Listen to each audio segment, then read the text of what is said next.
I'm Maria Menounos, and you're tuned in to AfterBuzz TV, the ESPN of TV talk. Now, let the buzz begin. Hey, welcome back. We've made it through yet another week. I know I'm happy that it's Friday, and I think my co-hosts probably are too. Thanks for joining us for another after show of Defending Jacob, episode 6.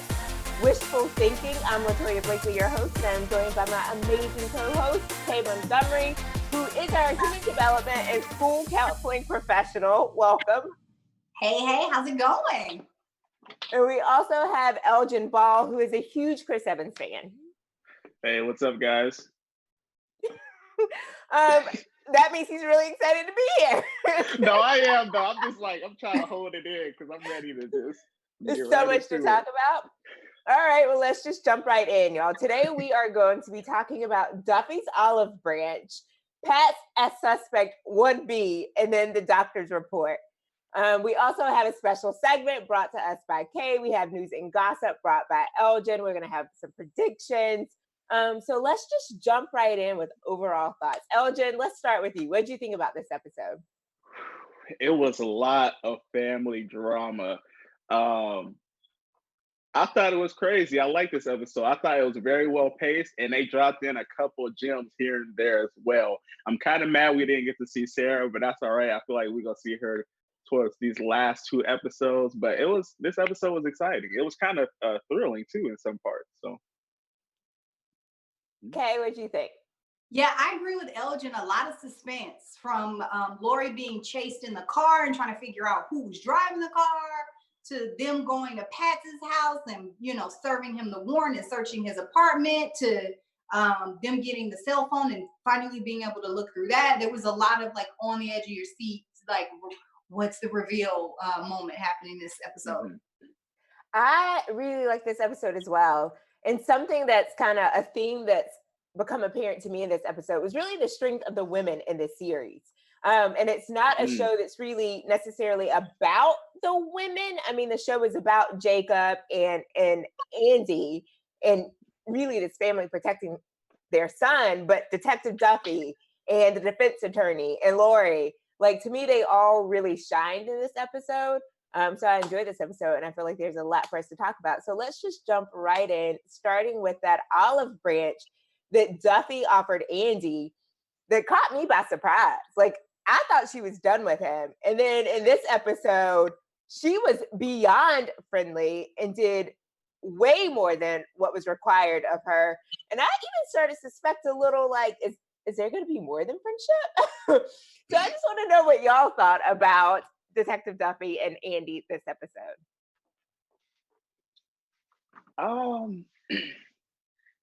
I think I'm gonna hold out some of my stuff for Andy at the end because I don't want things to blow up this early on into the show. But I kind of I'm telling you because I got some tea. I'm not even gonna lie, but I feel like Duffy.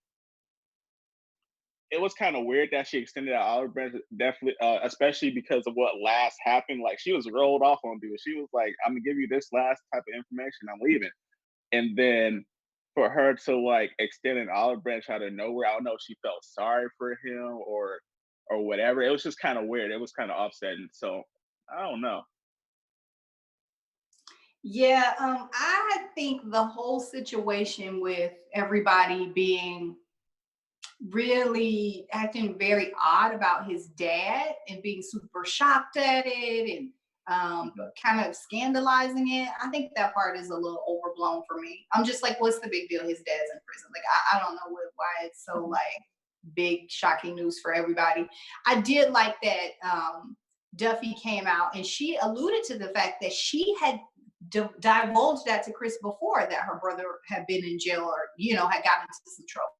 And so that was really interesting. I was like, that walks down that fake friendship idea again, where she shared something very personal about her life with you about a family member that's in prison. You're in the same situation, but you didn't divulge that, that had happened to you. You didn't even say, oh, that happened to a family member of mine. I know how you feel. You didn't even have to go into details and be like, it's my dad. But so I thought that was really interesting when talking about him and forming connections and friendships with people. So still hadn't, done that even when given the opportunity to. I miss that. I never caught that Detective Duffy's brother had been in trouble. Yeah, she said that when they were in the. Did you catch that, Elgin? In this particular episode? Mm-hmm. Oh yeah, she was saying her brother, like, she didn't like specifically go into details, but she said that she can understand Andy because her brother's kind of going through the same thing. I don't know how I missed that. Was that when they were like in the office? Yeah. On the way out. Yeah, on the way out. I'm gonna have to go back and rewatch that. But I agree with you, Elgin. I felt like it came out of nowhere. Like the last episode when we saw them, Detective Duffy and Andy together, she was kind of like, no, I'm not risking my job for you. We're not friends. And then this episode, she was his best friend, from really showing support for him when they were all there when Andy and the defense attorney were there to look at the cell phone. Detective Duffy was very supportive and was like, if you need something, call me, like, you know how to find me. And then we see her in his house sitting at the table when Laurie comes home, and right, it just kind of came out of nowhere. As well as when they were together in the office, I don't know why, but I could really see the beginning of them supporting each other in different ways. And I really wondered, is this gonna end up being more than just friendship at some point? Did y'all didn't see that? I'm the only one? Nah. Well, nah, that's a part of my grander scheme. I kind of saw that. Y'all are leaving me hanging today. Like, no one's talking. Everyone's mute, and I'm like, what is happening? I don't think so. This far in, we have too many pieces to deal with. We only have 2 more episodes. I don't think that's gonna happen.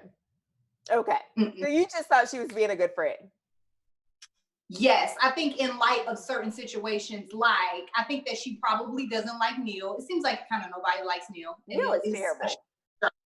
Neal is the church has not changed. So I think that the Neal situation, combined with getting that information about the cell phone, and then also getting the information on Patz, and then also somebody suspicious outside of their house, I think it's just like a combination of a bunch of different factors that makes her feel like a little bit more like he needs her and kind of protective over him, or wanting to help the family in whatever way. I did think it was interesting that Andy can't even take a little schoolboy taunt without trying to jack this dude up outside, and his wife took spit in the face and kept moving. I was like, Andy, you are not built for this situation, boo. Like, that's why Laurie is going to be the one to really pull it out, because Andy ain't built for this. He all off the cuff going crazy inside the office. Like, I thought you supported Andy's reckless behavior. Yeah, not in that article she wrote on him being a psycho, but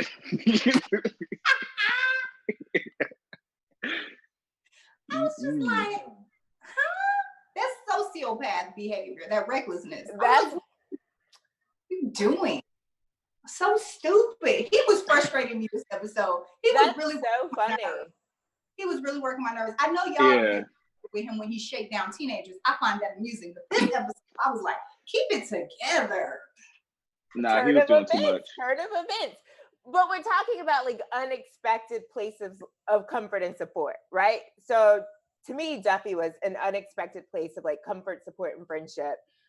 We had a quick glimpse with the food truck guy who told Andy, like, take care of your family, be strong for your family. I thought that was a really nice moment by the writers. I mean, it was really quick, but it was just showing that not everyone in the town is against this family, right? Yeah. So I thought that was really nice, as well as I thought that this was the first time we started to see some compassion from Andy's father. When he was in the jail and saw the news, that affected him, you know? And when he called Andy, and now I'm back to thinking maybe he didn't kill this girl, but he went to prison for it. I had that same thought. Told us he killed the girl. He could still have feelings. He's still a compassionate person. He gets his feelings hurt. He seems to be very sensitive, but he's a murderer. Make no mistake. He already told us last episode. But what if he was found guilty of this and he felt like his only way to survive in prison was like to own up to it and to be this hard ass? And maybe that's not really who he is. Like, I have clients who in prison are one thing for survival, and outside of prison, there's something else.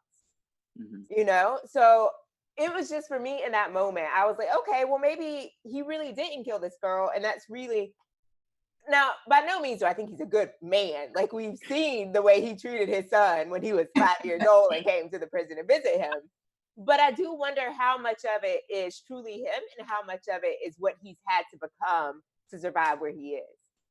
Because even with that, I'm sorry, go ahead, Elgin. Oh no, yeah, I got that same inkling though when he was on that phone call. Like I was like thinking he was gonna say like, I really didn't do this. That's like the thought I was getting every time he was saying something on that phone, but he never said it. So I kind of felt the same way too with that.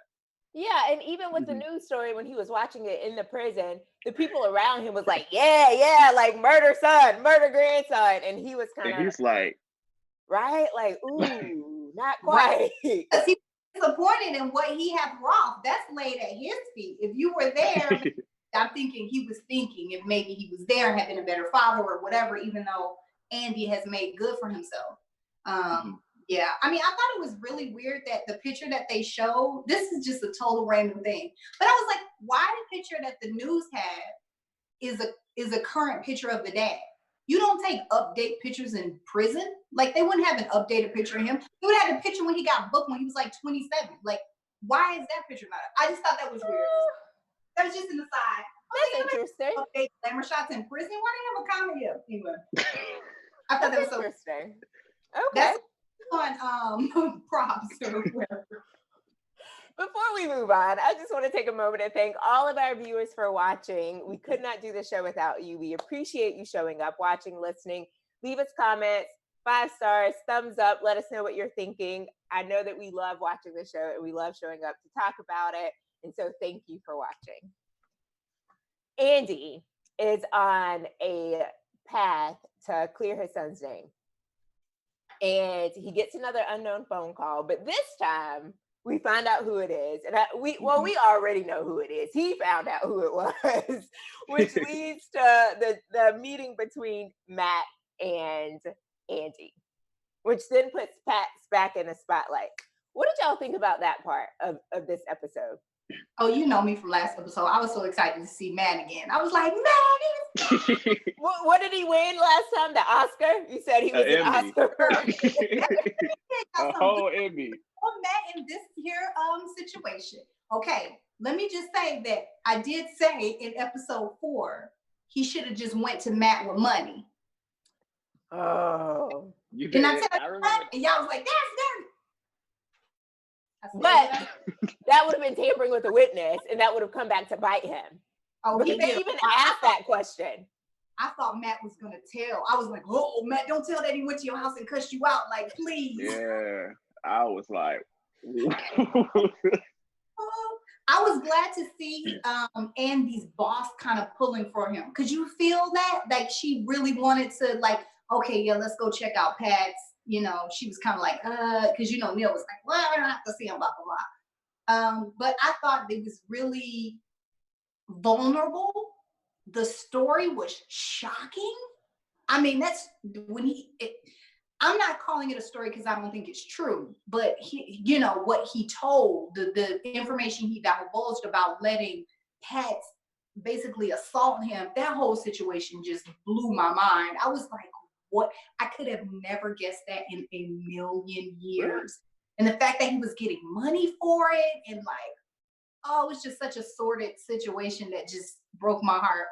But yeah, then that makes them doubt him, right, as a witness. So yeah, that part was crazy. I just wanted, I felt like Andrew wasn't being very patient with him when they sat down to talk about it, and I was like, just let him talk, because he was like, what is it? What happened? He just be going 100, and I was like, let him talk. He's so fragile. Yeah, I don't think I've ever seen anything. Maybe I don't watch crime drama novel stuff enough, but the idea that a kid would let a grown man do that to him for money, and then that is part of the show, I just have never seen anything like that before ever. It blew my mind. That's interesting. I kind of knew that. It shocked me. I don't know. I'm sure Go ahead. I kind of knew that was the situation though, because you kind of saw early on that he didn't want to talk about the actual truth of what happened because it kind of went against how he was acting. He was trying to act like this tough person, and you knew he had like some sort of relationship with Patz when they found out that he reported him. So if you act in a contradictory way, it's kind of like there was something more than what happened in the situation that you told. So I already knew it was something like that when that scene happened. So it just all got confirmed. So I don't know. Yeah, I think I'm with Elgin. Like I can't say that I necessarily saw that, but I'm not surprised by that. And this kid is so like all over the place that I'm also not surprised that he was like, you can touch me over my clothes for $100. I mean, that kid's all over the place, right? So like, if he would have offered some money, he could have got that story weeks ago. So here's my question to you, LaToya, as a lawyer. yes. He came to the lawyer's offices and said, I let him touch me over my clothes for an extended period of time. He's still a young kid. Why aren't they charging Patz? Well, remember when Matt went and visited him, I think Andy, we found out that they dropped the case. And I think they dropped the case because they also felt like something was like shady about it. Mhm. And to me, and I think Patz is already a registered sex offender. So to me, this wouldn't be enough to go back and like try to charge him. Keep in mind, I'm a defense attorney. I'm not a prosecutor, but my thoughts would be that there's not enough and it wouldn't be worth it. Okay. I mean, you know what I mean? Like, yeah, it's still sexual assault because this kid can't consent to it. Right. But I just think it's messier and not worth it. Okay. In my But opinion. if you want to get the warrant, they could say, we heard he messed with a kid, and they have to follow up with that type of. Well, the warrant was based on, probable cause of him being involved with Ben. Based on what Matt said about, like, I knew he not necessarily what Matt about himself. Right. I don't think I had anything to do. He mentioned a kid named Ben. Okay. Right. And I still think it was a stretch, right? Like, I don't know if in the real world that would amount to enough probable cause to lead to the search warrant, but I do think that that's what it was based on. Got you. Yeah. Okay. I had a question. Okay. Yeah. Makes sense. Yeah, I'm like, now you threw me off. No, but I completely like, we need a lawyer for this. LaToya will know. I think that I think that Matt did it. He let him touch him for $100. Yeah. And I think if you're that money driven, right, then like that's really not a big deal. Like back to being a lawyer, I think about things that some clients have done for money. And in my mind, I'm like, oh no. But like if that's your end goal, you want the money or need the money, then people are willing to do all kinds of things. So I believed it. So anyway, Patz is back on the radar. They issued the search warrant. They come up with nothing. Y'all, I just have to say, I kind of felt sorry for Patz. The way he like woke up, answered the door. I just feel like if we learned about Patz as a child, he was probably abused and neglected and didn't get love and like had no friends. Like to me, he's just this sad being. Like he's so sad looking. And I just felt bad for him. And the way he stood at the door and like let them in, like he looked like a sad, broken puppy. Yeah, I saw that in his demeanor. I saw that. It was sad. All right, Kay's like, I ain't sad. He got me. Yeah, she like, nah. No, he is. He definitely, I do not disagree with that. Did he probably have a tough child? Of course. He's also a sexual predator. But that's not that piece of joints trying to entice kids playing Miss Pac-Man to he's definitely a predator for sure. But he's played very well, and that his character, the guy that plays him, is able to show that childlike vulnerability. He isn't the creepy, like dirty, nasty pedophile that you normally picture in your mind when you think of a pedophile. A lot of the times how he's played does make him seem vulnerable and childlike, and you do kind of feel like, oh man, this guy, But I think a lot of I mean, that takes us down a whole different road, but I would imagine a lot of pedophiles are more like him than maybe what you're imagining, because like something leads to that kind of behavior. But that's a whole different rabbit hole. is doing an excellent job. Yeah, but they don't come up with anything.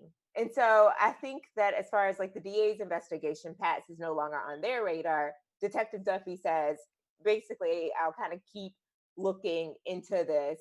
But what do you all think? Like, do you think that Patz do you think he did it? Do you think he's involved? Or do you just think he... Go ahead, Elgin. I don't think he is. And my thinking is, shows always try to distract you with this overtly obvious character, especially in these crime shows, and try to make you think it's this person when it's really not. And I think with Patz is that I think that he would be a suspect, but I don't think he would actually go to the lengths of killing. So I think his thing is more so an infatuation with the person. And you see that with the pictures in Ben's phone, but I don't think he would actually reach over across to that side of killing somebody, which makes me think that somebody else killed them, which is another theory for another time. But I don't think it was Patz. Okay, what do you think? Yeah, I mean, I wanted to be Patz, but after they didn't find a knife, especially that not finding a knife is what kind of did it for me, because I could see him having some kind of sordid relationship, maybe with Ben, that soured, and then him getting angry and maybe stabbing Ben to death. But then where's the knife, right? Like, and he doesn't feel like a person that would have things planned out enough to where he would have stabbed him and taken the knife and then been able to throw the knife somewhere. I don't know. Yeah. I didn't think about this until we started this conversation, but I could see a situation where maybe he approached Ben and physically tried to touch him, and maybe Ben had the knife. I could see a situation where like that wasn't Pat's goal. Like maybe he had like a physical goal. Ben tried to defend himself and protect himself, and then it just went bad. I'm not saying that's what happened, and I'm not necessarily saying I think that's what happened, but I could see that happening.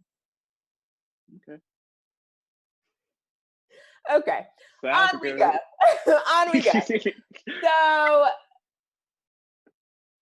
I'm like, Jacob turned 15 on the 17th. I don't know what month we're in. I just know it's the 17th of this month. Jacob turns 15, and while he's doing schoolwork with his tutor, Andy and Laurie go to the doctor's office to find out the results of the doctor's interviews and this report that she's put together. Okay. I'm like, walk us through the findings, because I got lost. You guys know from prior episodes, we wanted a Maury Povich moment. We were like, where is the Maury Povich with the glasses on the end of his nose? You are the killer. You are a killer.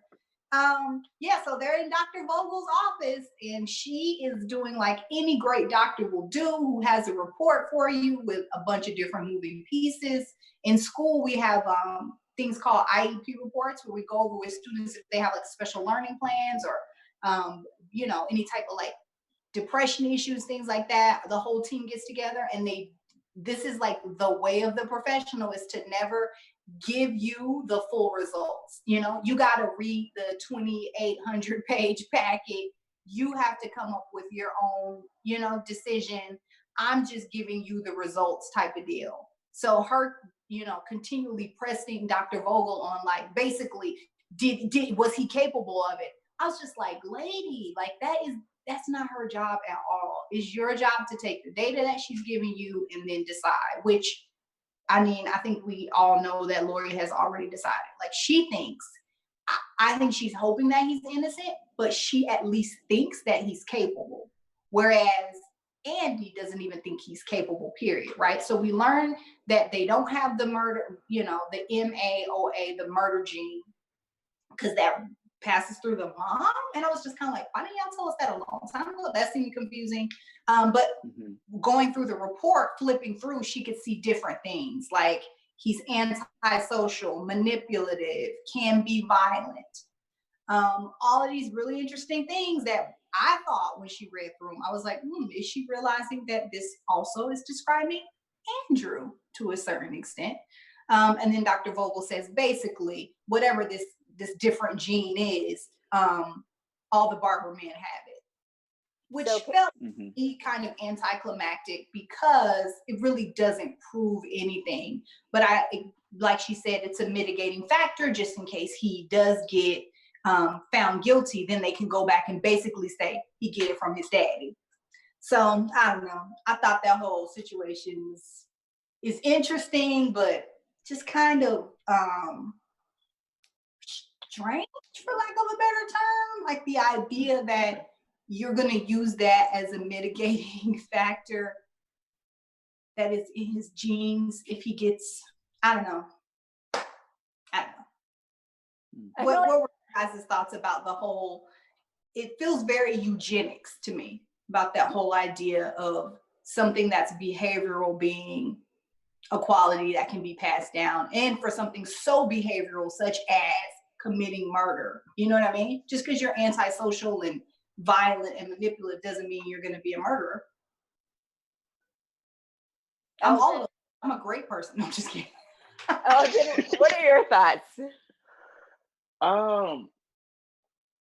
I found it to be very interesting because I've never seen a scene like that go down on a television show, especially like a crime show. So it felt it was just weird watching it, like them discussing the where the genes came from. And if I'm not mistaken, they said some of those genes came from Laurie, right?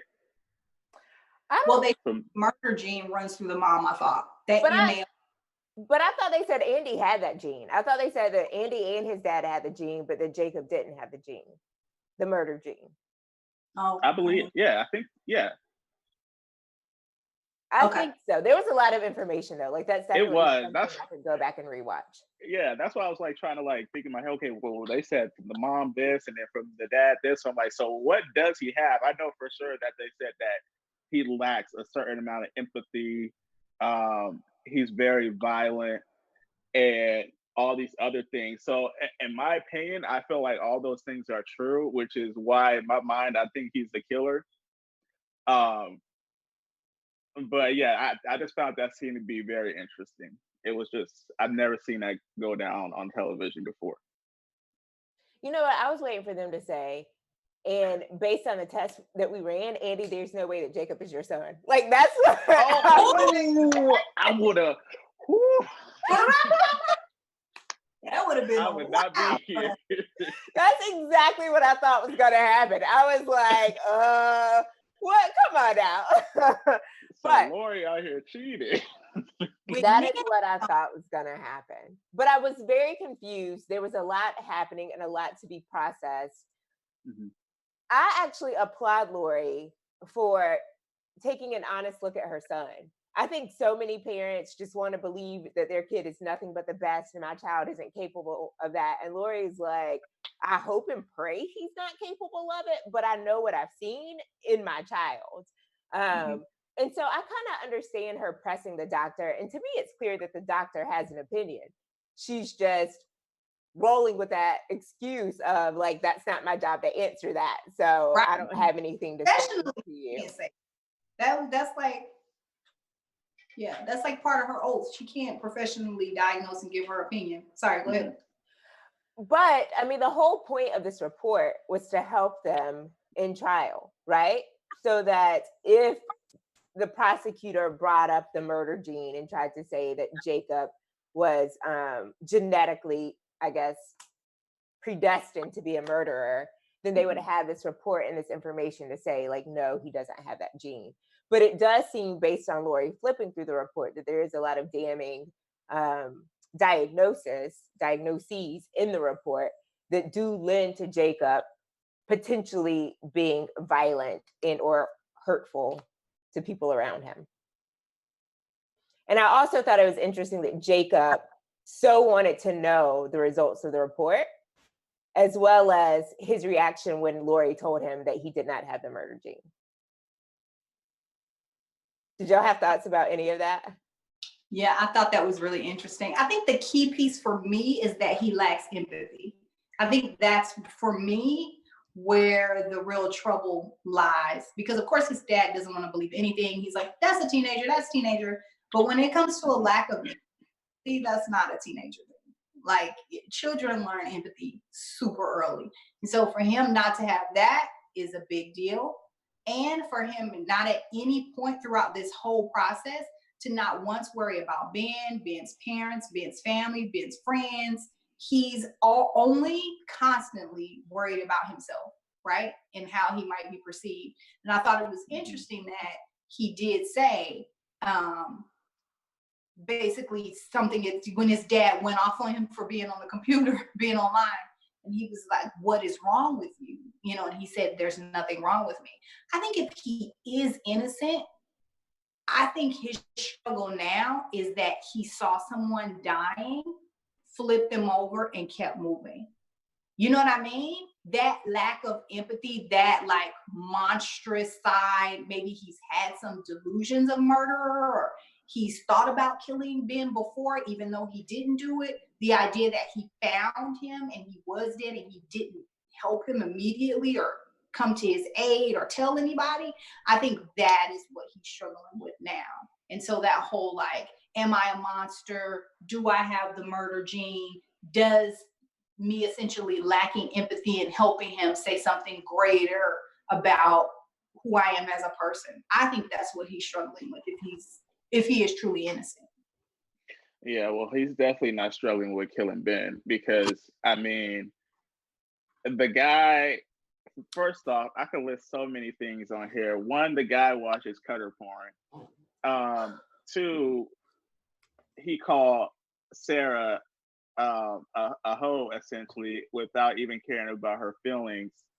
Three, that scene when everything went down, him not caring about, you know, it was just a joke about him portraying himself as a killer, and then the results.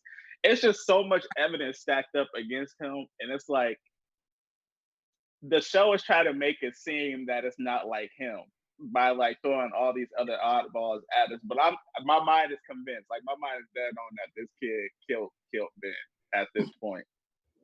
So I don't know. I think that'll be interesting. And I'm with Elgin. I have so much to say, but I feel like I should save it because it moves into predictions. I agree with what both of you all said, that Jacob is only concerned with Jacob. And the things that he's really interested in, I find very odd. It's like he gets a self-esteem boost when people are talking about him in connection to this murder. Like when he's in the car and he's texting his friend and he says, oh, it's so-and-so at camp, and you know, a kid doesn't believe that he knows me, so he's trying to prove that he knows me. And it's like that makes him feel good, right? Then that weird smirk that he gave when he found out he tested negative for the murder gene, which then makes me think, what if he really did kill Ben and he feels like he beat the lie detector test because he doesn't have we own something here. Like there's just so much. Yeah, there's a lot. So let's keep it moving. Oh, no, go ahead, Elgin. No, I thought I was the only one that caught that smirk. I was like, I caught that smirk. I was like, this is some slick stuff. But there was definitely a smirk. I feel like we have a lot to talk about in predictions. So before we get there, Kay, what do you have for us today with special segment? So our special segment is Innocent in America. And you guys know all about the Innocence Project that helps get people off that were wrongly convicted. One interesting case I came across, I mean, honestly, guys, you cannot be on this website too long. It's so disheartening what happens in the justice system. I just had to turn off my computer and go to bed. I was like, I can't look at any more of these. So you guys, but we do need to be pushed into action. Okay, so there's this guy, Timothy Bridges. He ended up getting a life sentence and serving 25 years before the Innocence Project found him and got him exonerated. But basically, the FBI used to do this thing where they trained agents to do microscopic hair analysis, which later turned out to be I don't want to say fake science, but like completely incorrect the way that they were doing these hair analysis and processing them. So much so that 257 cases out of 268, that's 96% of cases that were linked to a defendant to a crime where hair analysis were done, were found to be scientifically invalid. And that was just in this like one state. So it blew my mind that this guy has been serving 25 years for a rape/burglary that they claim he did because they found 2 hairs on the scene that the analysis said matched his hair, which did not. Even though there was a bloody palm print also found on the on the premises that he didn't match. They didn't care about the palm print matching. They went totally on the hair analysis. And then they had 3 FBI informants that were paid and also that were given promises and had threats made against them to testify. And so they used their testimony with the hair analysis to convict this guy. So it's a super sad case, but he got exonerated with the Innocence Project. He's now out and like trying to build his life back together. He's living with his dad. He's got a new car. But it's just like a really insane story of hair analysis, which is like faulty scientific evidence. And I'm seeing more and more, like that's a rabbit hole to go down, seeing more and more stuff about faulty hair analysis. And it's just blowing my mind. But anyway, he's out, you guys. That is the upside. I encourage you to go and support the Innocence Project because they're just doing amazing work. But Kay, that brings up another point, which was kind of highlighted in this episode. And that's when the prosecutor or the detective or the investigator or that team gets so focused on one suspect that they refuse to look at other potential suspects. Does that happen? I was watching that like what are they doing? And this is what blew my mind, Latoya. Hiding the evidence. You get evidence like a cell phone or whatever evidence you get, and you don't turn it over to CPAC. And you that like it happens. And I think that people forget that like we really are supposed to all be on the same team, and that's the team of finding the truth and justice being served. And it's so adversarial, and it's so like Neal in this show, like he just wants to win at all costs. And even Detective Duffy said about Neal, like he's so convinced he's gonna win, and he's like overly confident. And like that's scary because it should never be about the win, but should always be about what's right. Exactly. So I enjoy the special segment, and I appreciate the fact that you're highlighting that innocent people go to jail often. You know, I think that if one innocent person goes to jail, like that's one too many. But there's so many of these cases of innocent people serving time. And we're talking about long periods of time, not a few months. Decades. Yeah, it was crazy. Yeah. Thank you for your special segment. That takes us to Elgin with news and gossip. Yes, y'all. So it ain't much news out here in these streets these last few weeks, but it is the penultimate episode next week. So y'all just make sure y'all stay tuned and clutch your pearls or whatever you got to do, whatever saying it is, and just be ready. So that's pretty much that. All right. Well, let's get to predictions. Okay. Let's start with you. Now, your AfterBuzz TV predictions. Yeah. So first, we want to give a shout out to William. I think it's Ziafaz, who's been tweeting out about our show on Twitter, just being an awesome fan and supporting us. He actually plays Father O'Leary in the show, who is the bald guy in the car waiting outside when Andrew rolls up to him with a crowbar and your dude don't even flinch. He'd just be like, you need to go in the house about your family, boo. Like, why are you outside with me? It was the best. I think that he sent from Billy. I think he's a strong-armed dude from Billy Barber that Billy used to know maybe back in his shady days or from prison. And he is actually watching out for Jacob's family. And some kind of way, I think Billy is gonna spin this whole situation so that he can make some money. I think he's gonna talk to a reporter or something and be able to publish a story or some kind of expose or something so he can get some money on his books or some situation. He doing some like little nefarious thing. I also think that Billy is straight up guilty. I think he really did murder that girl. But that's the most I have, and I am crossing my fingers that we get to see Sarah. Because for me, this show is now saving Sarah, defending Sarah. I ain't worried about what Jacob doing or done. That's me. Elgin, talk to us. Well, Kay took half of my theory, which is fine. Like, I guess it's but that man, the PI, he's gonna flip this whole entire episode. Because usually when you put someone late in a game, it means that they're there for a big reason. Also, I rewatched some of the episodes specifically for the flashbacks. Now I'm like, something happened to Laurie and Jacob, because in these flashbacks, this man looks defeated the whole entire time. I went all the way from episode 1 flashbacks all the way to now with Andy. And it seems like he just has a defeatist demeanor. So I'm like, something happened to them. So that's my prediction. Okay. All right. I agree with Kay about the man in the car. Who said, what's his name? Father O'Leary? Father O'Leary. Okay. When I saw him, I was like, he way too hard and gangster. Like, he's got to be related to like Dad in some way. So I do think that he has to do with Dad. I don't know. I think that we may see something happen between Duffy and Andy. Like, they were so in it together this episode out of nowhere that I just feel like that storyline has to go somewhere. As well as I feel like we've seen Laurie distancing herself from this family almost from the beginning. Spiraling. Right? Like, she is like, I don't know y'all. I don't know what you're capable of, and I'm not here for it.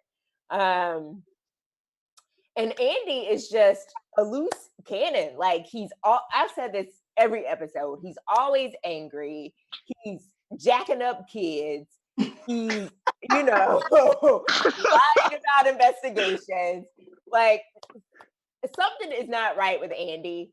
And I'm just interested. There's something. I don't know what that something is, but I do think that something's going to come out about him. So there's a lot that could happen.